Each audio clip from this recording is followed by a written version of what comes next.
everybody, and welcome to episode 127 of the This Old Knit podcast. I am your host, Nina, otherwise known as Ine on Ravelry, Instagram, and Pinterest, and you can find show notes for this episode and all previous episodes on the corresponding number thread on the This Old Knit Ravelry group. So hello, welcome to all new viewers, and welcome back to all returning viewers.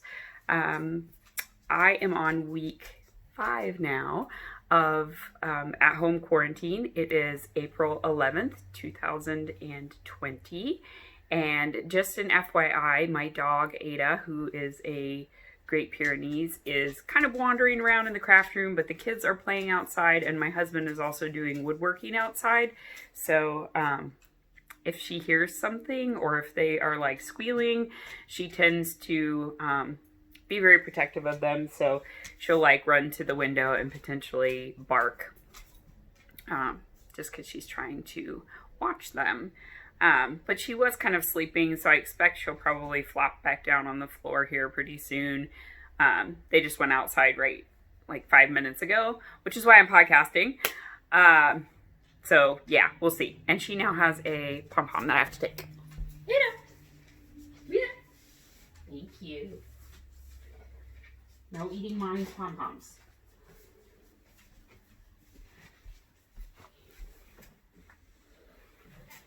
Oh my goodness. Yeah, she has this, which is basically destroyed anyway. It was for the top of a hat, but my daughter was playing with it and she broke the little rubber band. I think I would still maybe be able to sew a new loop on there and use it, but I haven't tried yet. And now it's like covered in gross dog slobber. Thanks, Ada. We'll put it up there for right now. So I'm coming to you from a slightly different location because of the time of day. If I were to podcast from my normal area that's over by the window, which is just behind me, I think I would get a lot of glare on one side of my face. And I thought it would make a lot of glare on my glasses as well. So you're getting a little bit of a baby gate right there because I do normally keep Ada out of my craft room. And I use just kind of tubs on the other side. She really just needs like something, it could be anything, to remind her that she can't go in a room. And she can't be in this room unless I'm in here because I have a lot of my yarn just out, like in baskets and stuff. And she likes to pull them out and explore them with her mouth, which you can imagine is not good for the yarn. So anyway, yeah, right now she has free reign to walk back and forth.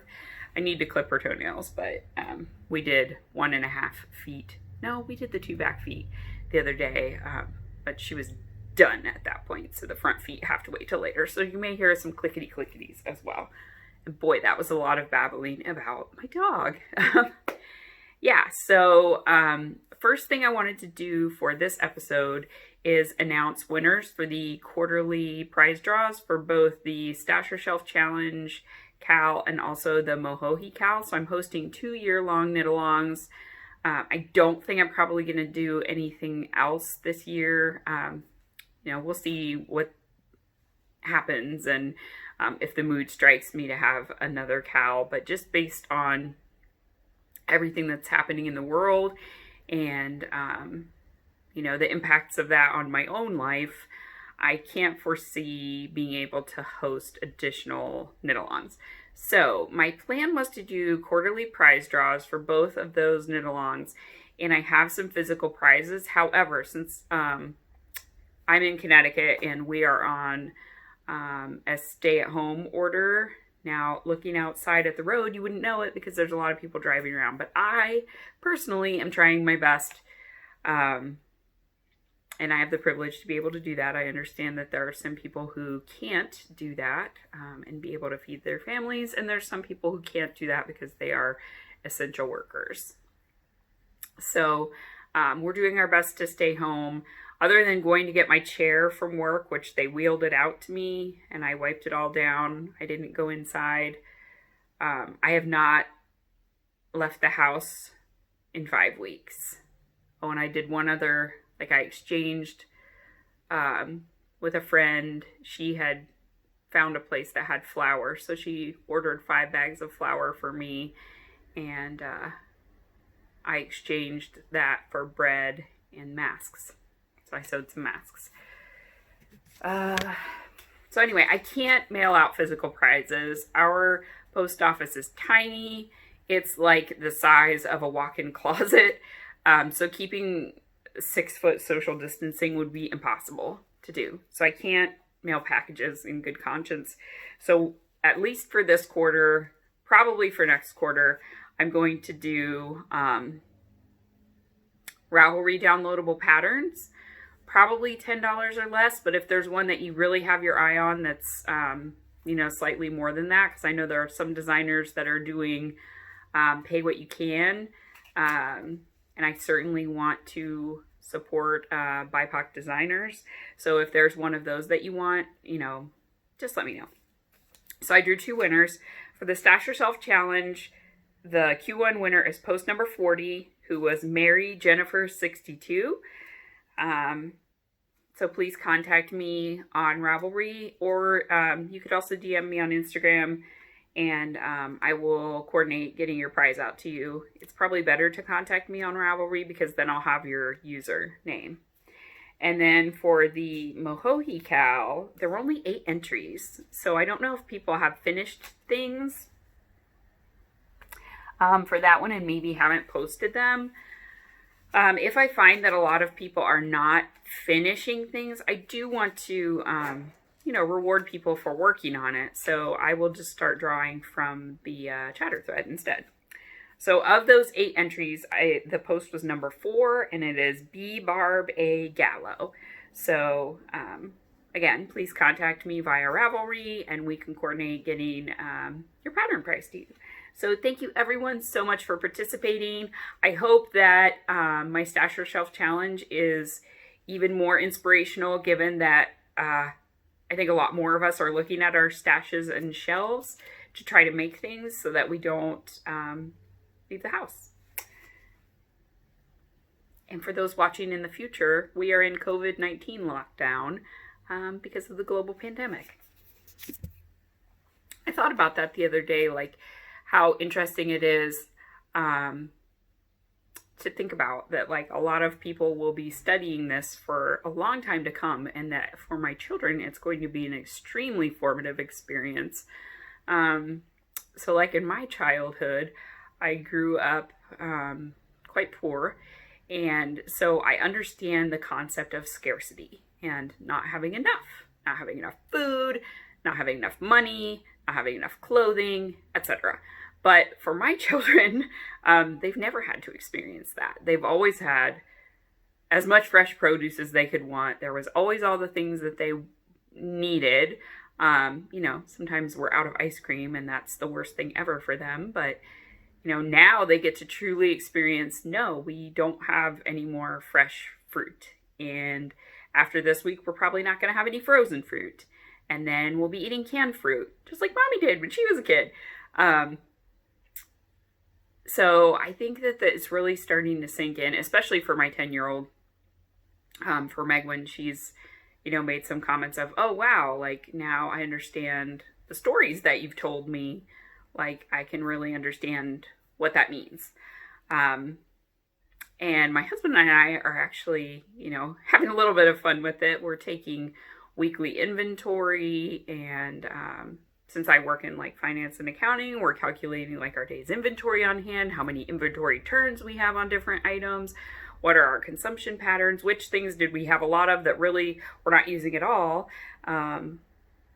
like dried black beans, really not using them, but I think we will be. I think we will be using them because we're out of the canned. So the convenience stuff is gone. And now we're going to have to buckle down and actually make stuff. But we both really love cooking and baking. So he's been making a lot of sourdough bread. I have been making a lot of no-bake type items using almond flour and peanut butter and maple syrup, and trying to use like things that we wouldn't normally use in our general consumption of foods, so that we can have, you know, just kind of small sweet treats that aren't going to interfere with being able to bake bread, for example. So I'm using a lot of recipes from Dada Eats, and that's her Instagram handle. She has a lot of really great, like, simple recipes, both for desserts and for dinners. Like, she has a lentil marinara pasta that I want to try this week. We're also going to make a pot of Aloha chili, which is chili, but then we add canned pineapple into it, so it gives like a nice little bit of sweetness to go with the heat. We don't have any like meat substitutes or anything, so it's going to be purely like beans and tomatoes, like diced tomatoes, the chili, some tomato paste, and like some ancho chili powder. We do have onions. We were able to get a big bag of onions when my husband went the last time to the grocery store. He really stocked up on butter, cheese, eggs, and, you know, things that we knew we weren't going to be able to get. Part of a challenge right now is that a lot of things have purchase limits on them that don't make a lot of sense for a family of 4 or more. If the aim is to keep people from going to the grocery store every week, because had we not had kind of a deep stock of stuff, we would literally be going every week, which is kind of not the point of the quarantine, but whatever. So anyway, let's see. I'm trying to think if I've actually finished anything. I do not think I have finished anything. The stuff I finished, I already gave away. I've sewn, let's see, 2, 5, 6. I've sewn 7 masks. I'm using the Olson mask pattern. If you Google Olson, O-L-S-O-N mask, there's a free pattern from Unity Health that is downloadable. The pattern is not clearly not written by someone who writes sewing patterns.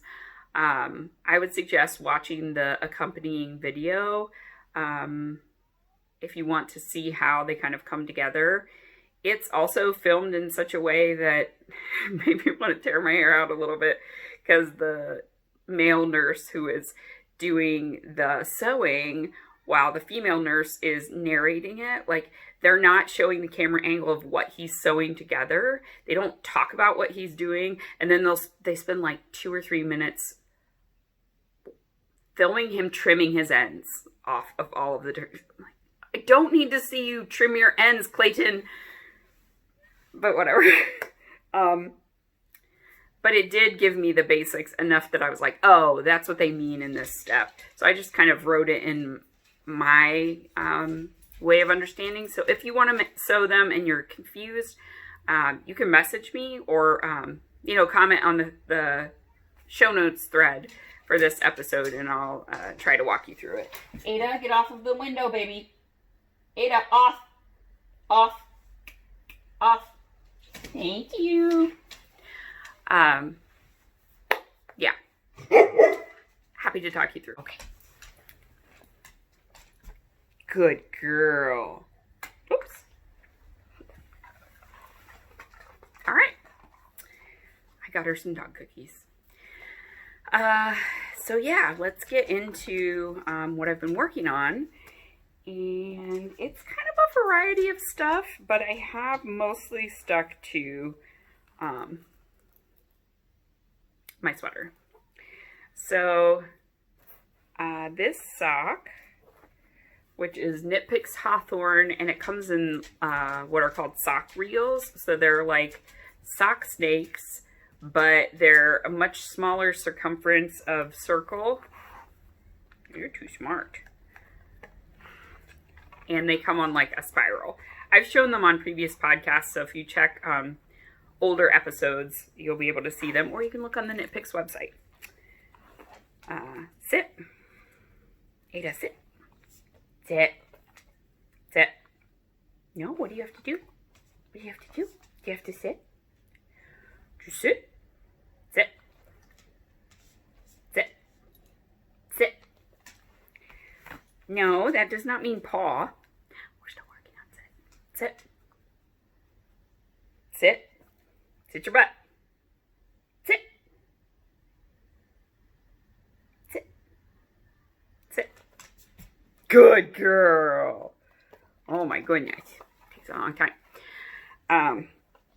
So anyway, this one is the rugby stripe. And I finished the first sock. It is beautiful, isn't it? Oh, now you're sitting because we're sitting and we've got a paw. Can't lift it up enough. So pretty. Look at that face. Look at that face. So I'll bring it closer. So I really like it. And I knit this one mostly while I was on conference calls. It's the best sock. Hello, pretty girl. Hello. Hello. Okay. Go, baby. Why don't you lay down with me? Why don't you lay down and relax? She's not going to lay down and relax. So it is a 64 stitch sock. Just a vanilla sock. I didn't use any particular pattern. I did a heel flap and gusset. And I have cast on for the second one. I have them in my hand, lady. And this is all the further that I've gotten. But again, I'm actually saving this for when I'm on long conference calls. Because I find that knitting some stockinette actually helps me keep focused. So that is that. That's my first whip.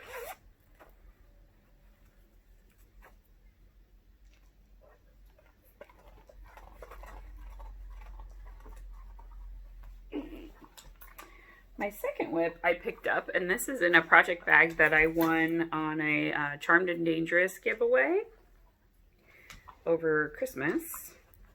And it is my Mondim sock. So this is Mondim sock yarn. I fell in love with this colorway when Tommy, who is Dynamite Trujillo, and who hosts the Squirrel Pie Productions podcast, knit a pair of, I think, knee-high socks out of it. And so I bought a ball of it. I bought it from the Woolly Thistle, but I'm not sure that they still carry Mondim. But you could check. That's where I got it from. And I didn't knit a lot on this. I think I had the leg done, so I actually did the heel flap. So now I'm ready to turn the heel on the sock. This is my first one. Again, 64 stitches, vanilla sock. My sock needle of choice is 2.5 millimeter needles, but obviously your gauge is your gauge. So that is whip number 2. And honestly, I'm still not really feeling the sock mojo, but every once in a while I do feel like picking up a vanilla sock, so these are great. Now, if I give them to you all now, I will have nothing to work with.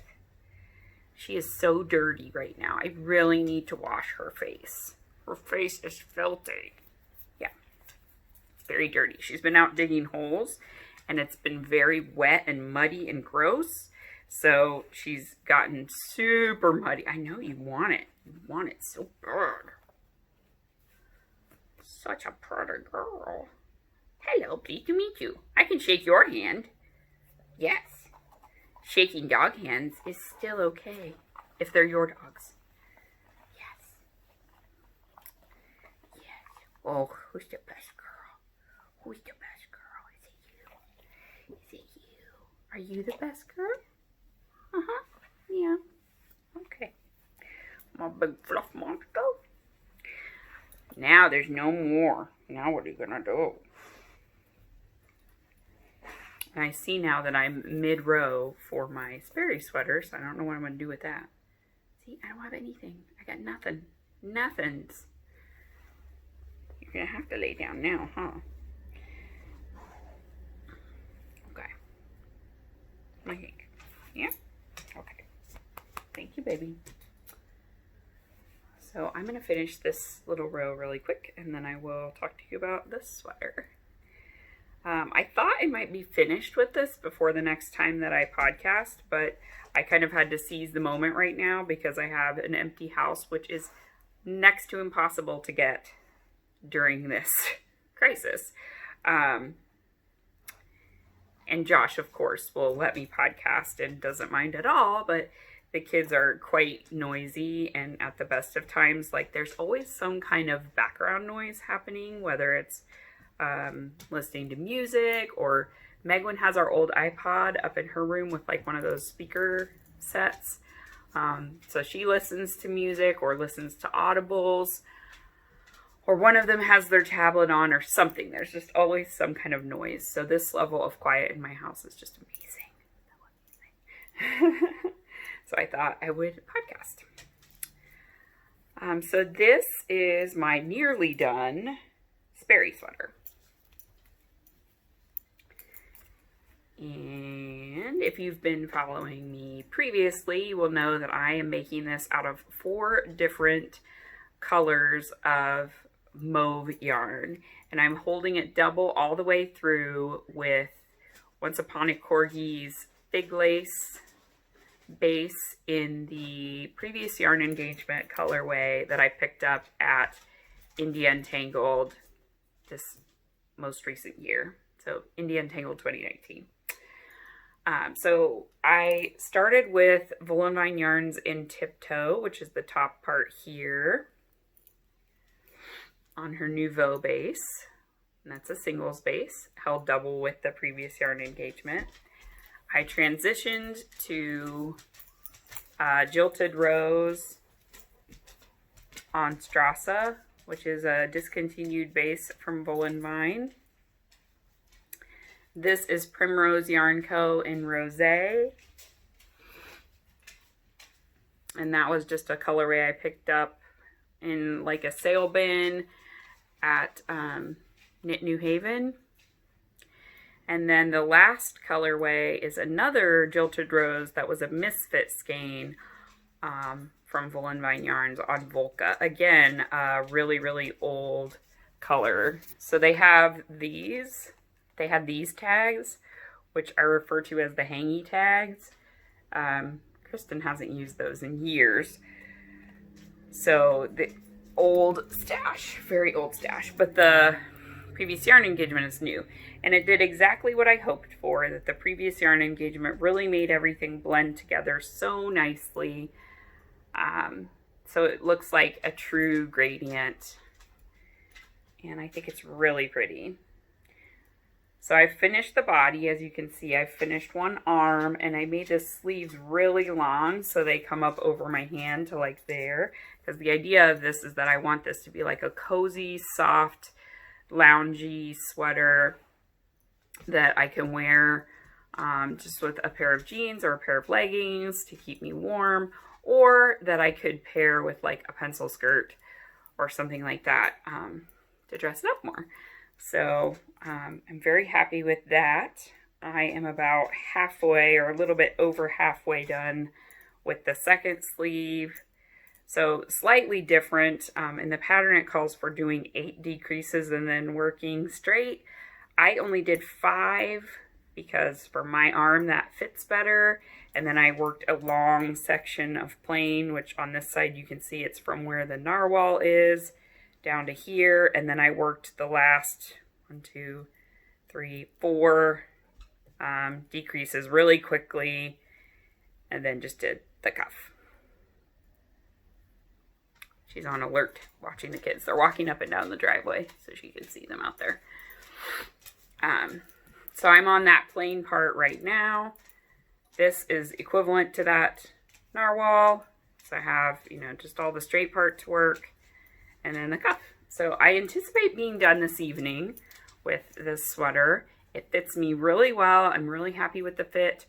Other thing I modified is that on the neckline, it calls for only working, I think, 4 rounds of ribbing.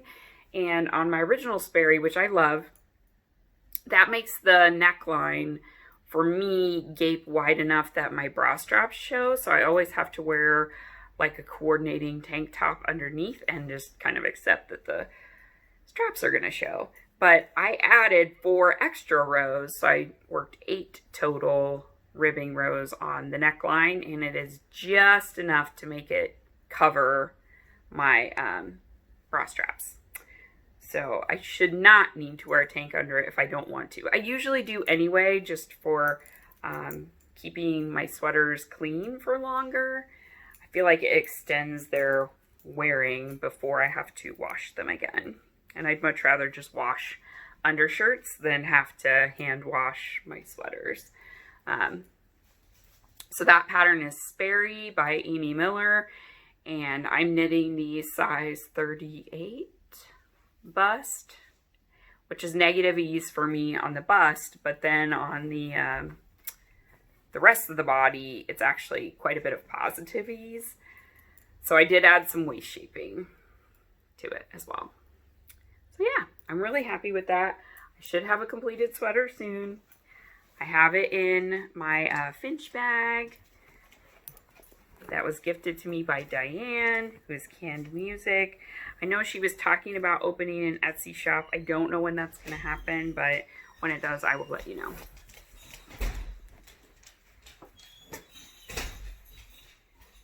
Is that a child or my husband? That's me.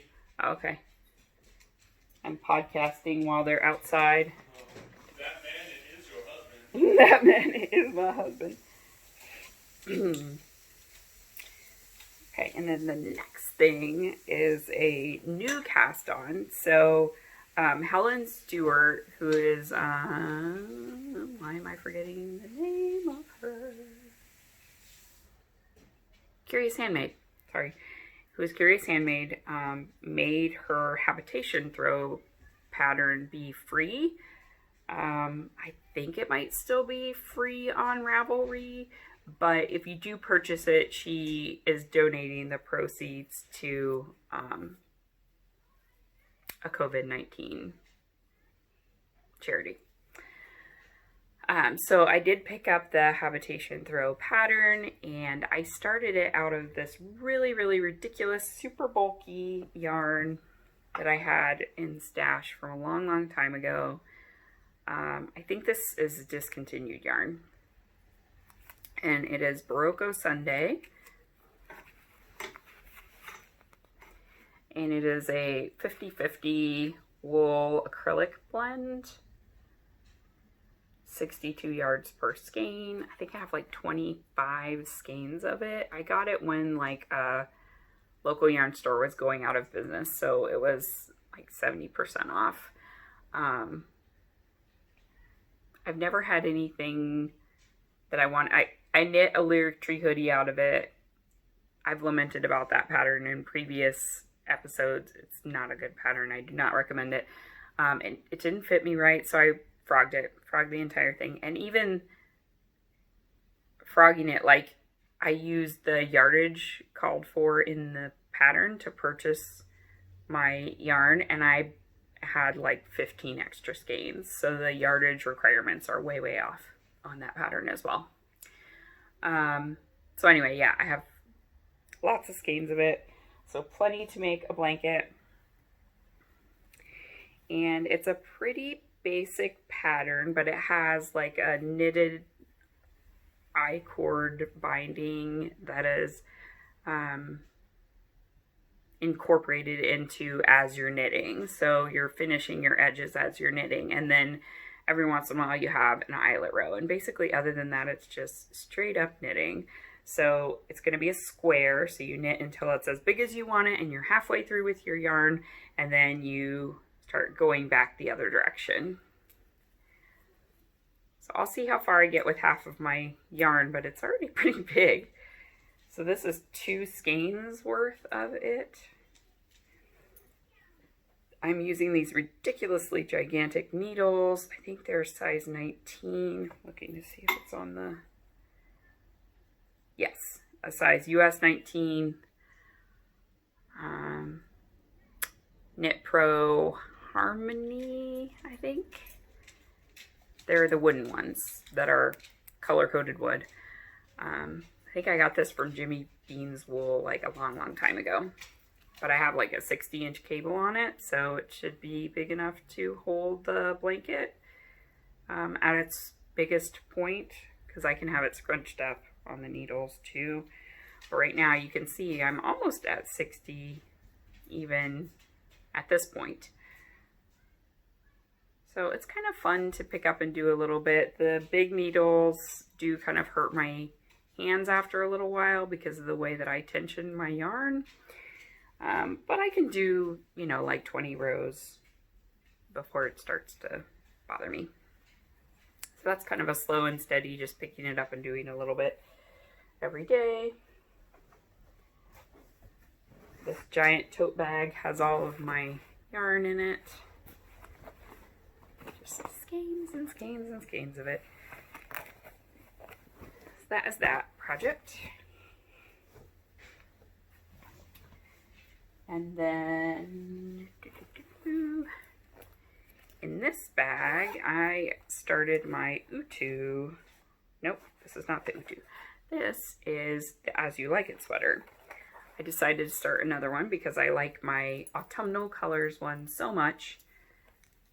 So I'm using 3 colors this time. The first one is Pumpkin Throne by Once Upon a Corgi. The second one is the Yarn at Home Mom. And I don't think this had a colorway on it, because I got it when she was selling like bulk quantities of it, but it's on her shimmer base, so that one has some stellina in it. And then the last one is leftovers from my last As You Like It sweater, and it is Wool and Vine Yarns Pumpkin Kombucha, and this one I got from Kristen the first Rhinebeck when we met in person. So, yeah, I think that's going to be really cool. So the idea is that I'm going to do the gray stripe in between each of these colors. So I'll do Pumpkin Kombucha and then another gray, and then Pumpkin Throne and another gray. I'm trying to decide if I want to do a gray neckline and cuffs, or if I want to go with, I have Adafruit in my mouth, if I want to go with making the neckband be the same as this, which is what I did in my first As You Like It sweater. It is a pattern by Pink Hair Girl Knits, or Sally Jane Cameron. And it's a top-down raglan with like these garter triangles on each side of the waist and on the arms here and here. So hopefully I'll have enough yarn that I can do long sleeves. My other one is just to here, like shorter sleeves, because I ran out of the brown multicolored that I got from my Aunt Lynn's stash, and that was just like a one-time dyed yarn that she got at some fiber festival, so I wouldn't even have been able to get more. So I just kind of had to go with when I ran out of that. But this one I'd like to do either 3/4 sleeves or full-length sleeves, because I do think that it's very autumnal colors. I think of it as kind of a Halloween type sweater. So I think it should be, you know, a warmer sweater for that time of year. Yep. I kind of have all of my stitch markers on projects too, so I have to get something off the needles because I don't have enough little just ring markers to mark anything else. And I think this one is my Utu sweater.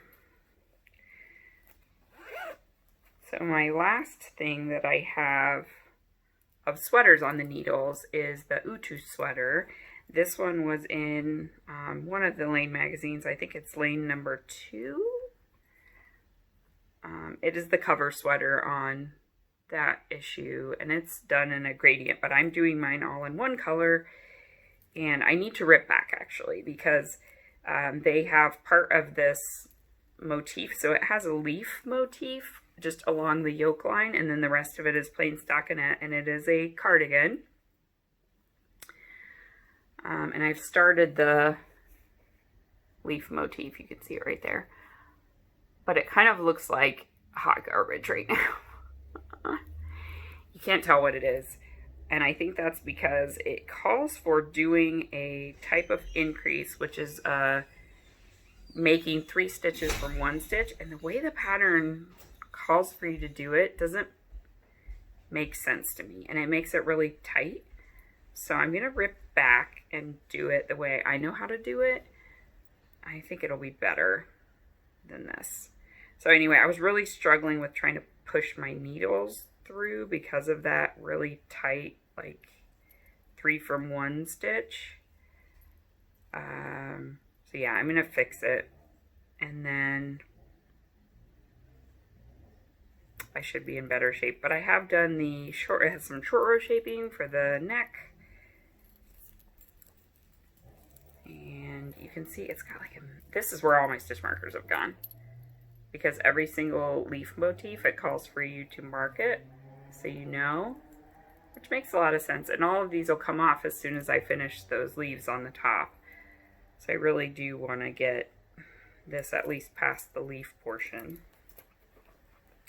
But I am using Once Upon a Corgi in Warm and Cozy on her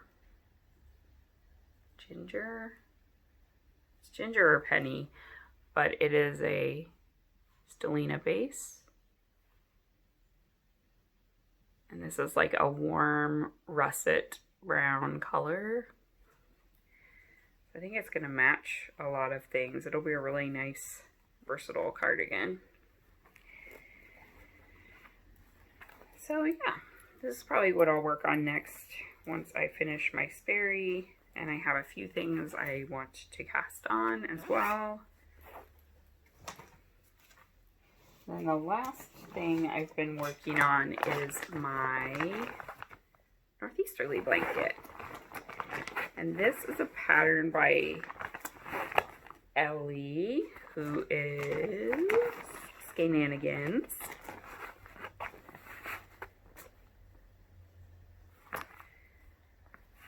And it's all tangly, I'm sorry.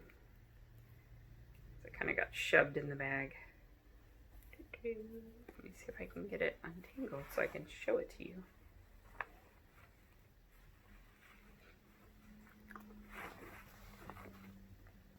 Okay. So basically, I want to do mine with,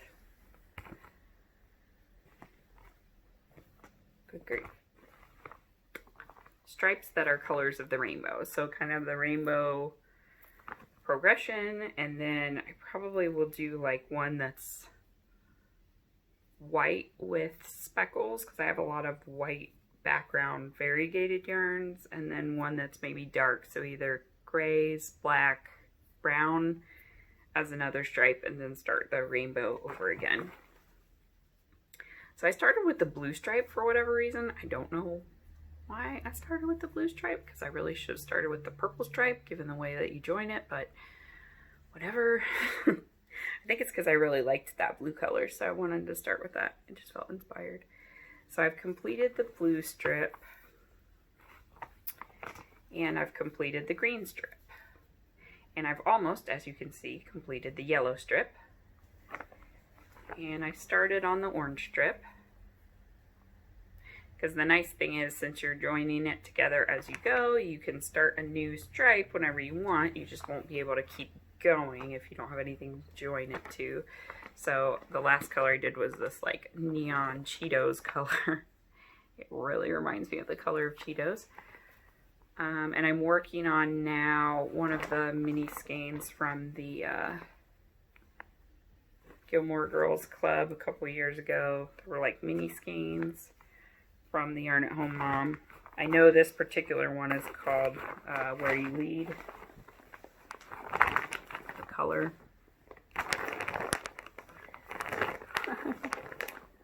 Oh my god, I don't know where the sun is going.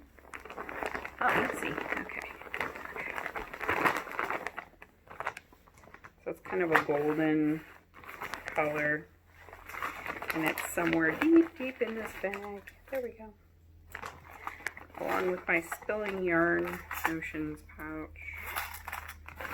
Okay. So it's this one. Kind of a variegated golds and oranges. But I put it on the orange stripe. And then on the yellow stripe, I'm doing a really, really bright, like a Tweety Bird yellow. They're all tangled together. And this has been kind of my working on a bedtime project because I just have it next to the bed. The rows are pretty short, so I can work a little bit on it, and it's not hard to put down kind of at any point. So, there we go. Now Ada's outside and she gets to bark at the children outside. This previous one I did, I know this one is a No Makers mini from the breakfast bundle. This one is omelet or eggs, one of the two, but it's supposed to be like eggs with different colors of peppers and cheese in them.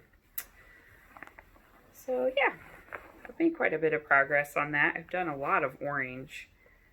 I did 1, 2, 3 colors of orange, and I just joined the 4th color of orange, and then I did this whole strip since last time I showed it, and you know, started that next color of yellow. So yeah, I expect I'll have the orange and the yellow stripes done pretty soon, and then I can start a red stripe, which I think I'll kind of mix reds and pinks because I don't have a ton of just straight up red yarn, but I have a lot of pink yarn, so we're gonna kind of not straight up rainbow, right?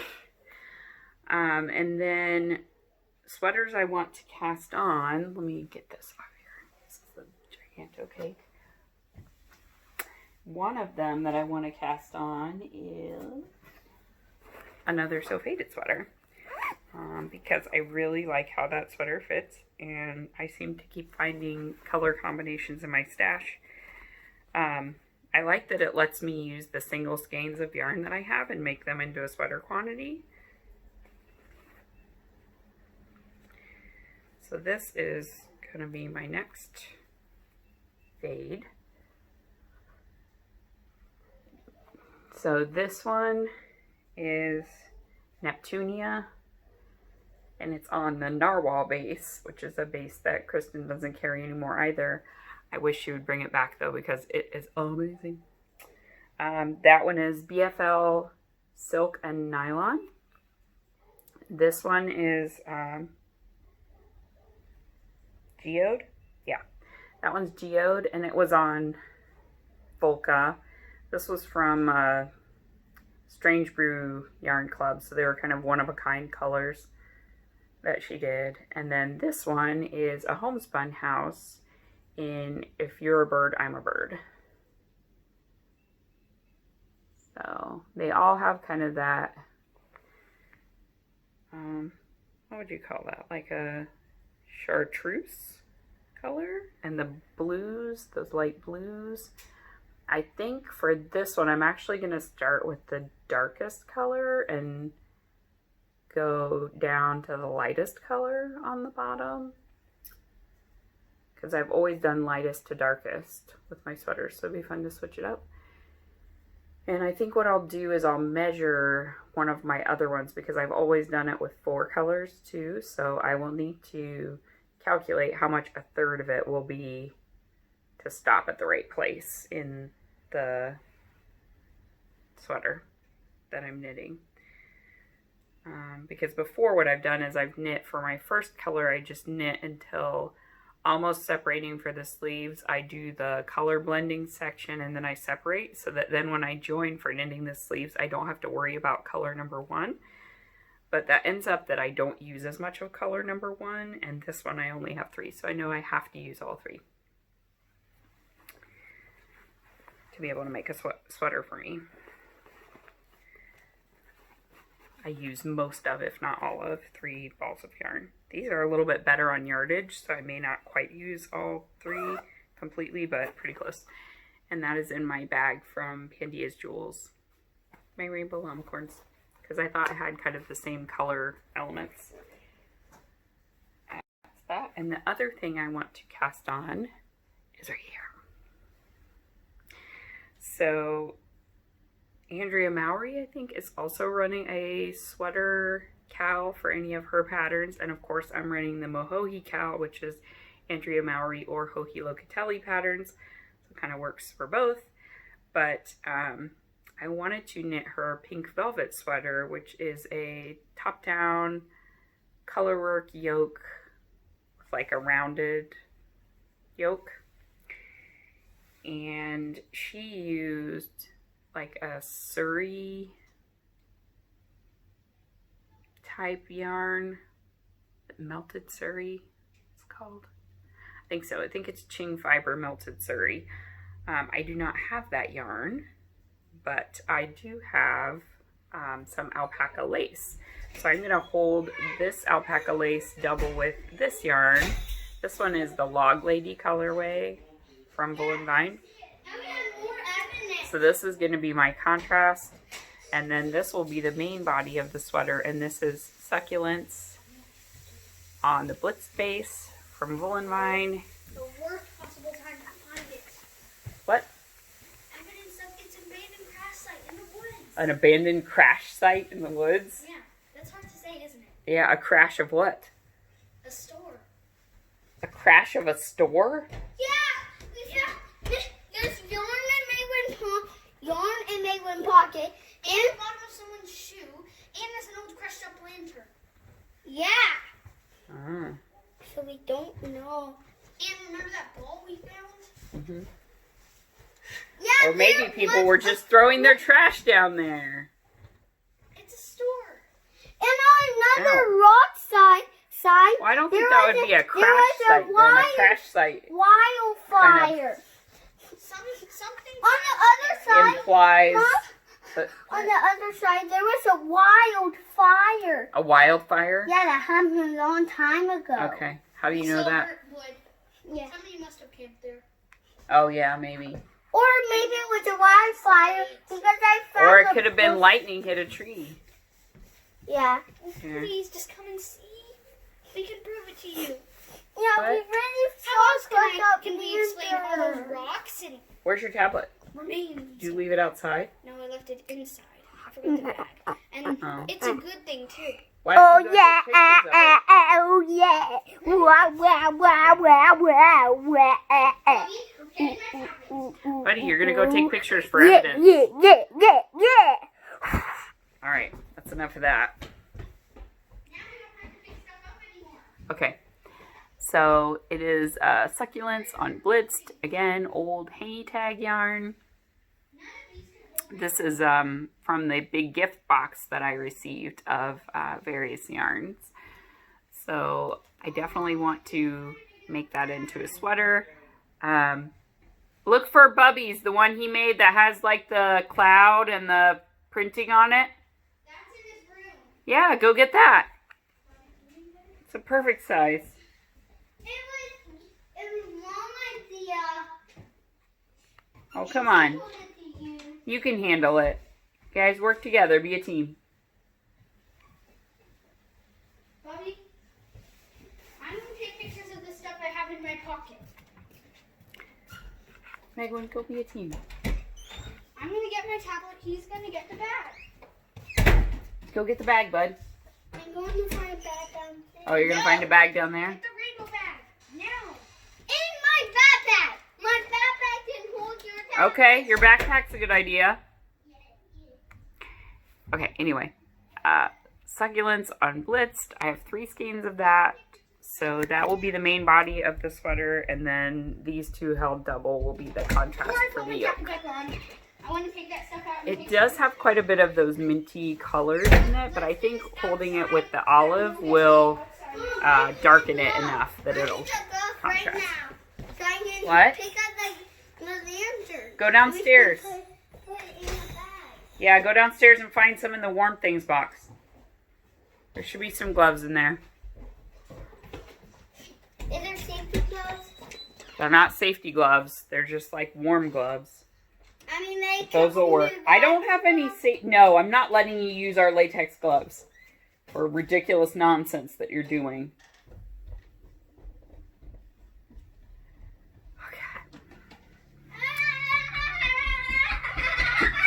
Dude. What's going on? Probably Megwin down there getting her tablet. Okay. I think when I podcast 2 episodes ago, I did not actually get to keep the footage where I showed some yarn I'd acquired in the sale that my local yarn store had. So they had, I think, 75% off of certain parts of the store. So I got 3 plates of Plutalopi in like a navy blue color.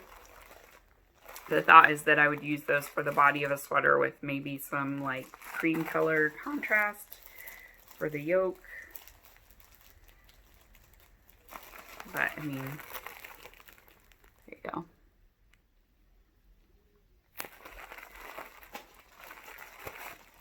And then I also got, I think it's in here, a couple different kinds of sock yarn. Some Regia Perfect in this rainbow color. Ada got to the label, but it's Regia Perfect. And then the other thing I got was, oh yeah, Andean Treasure. I got 2 of those. I'm going to hold these double with some yarn for a hat. I also got some pink of the same to hold double with this for a hat for Megwin. This is Debbie Bliss Iris, which is a discontinued yarn. And the last thing I got, I wonder if, Lisa, I wonder if you could use this for some hand warmers. Because she's having difficulty with reaction to wool right now. So I've been trying to think of things I could share with her that are non-wool. She might actually be able to get this in Sweden. But this is Schachenmeyer Regia Cotton Tutti Frutti yarn. So it is 72% cotton, 18% polyamide, 10% polyester. But it has some spring to it, and it's supposed to be for socks. So this particular one knits up like watermelons. They had a lot of this at my yarn store, and it was deeply discounted as well. So yeah, Disa, let me know if you want me to look for more of this when I can leave the house again.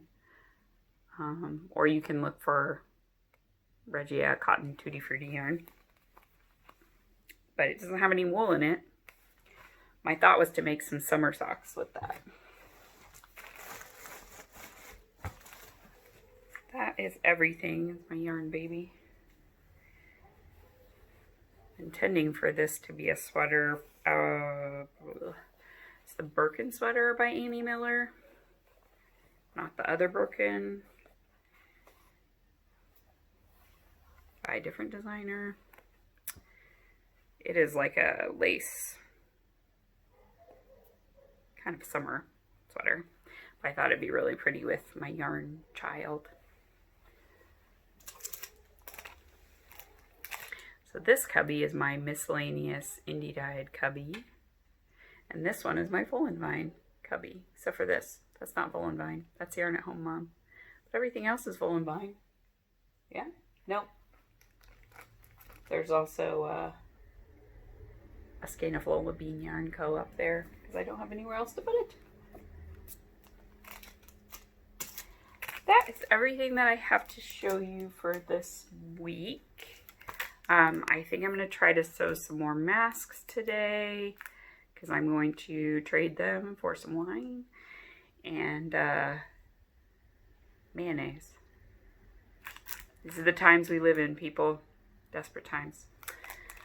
So yeah, until next time, I hope you are all staying safe. I hope you get to take some time to do the things you love. And I will talk to you soon. And if you want a prize, please make sure to contact me so that I can gift you your pattern. All right. Thanks, everybody. Bye.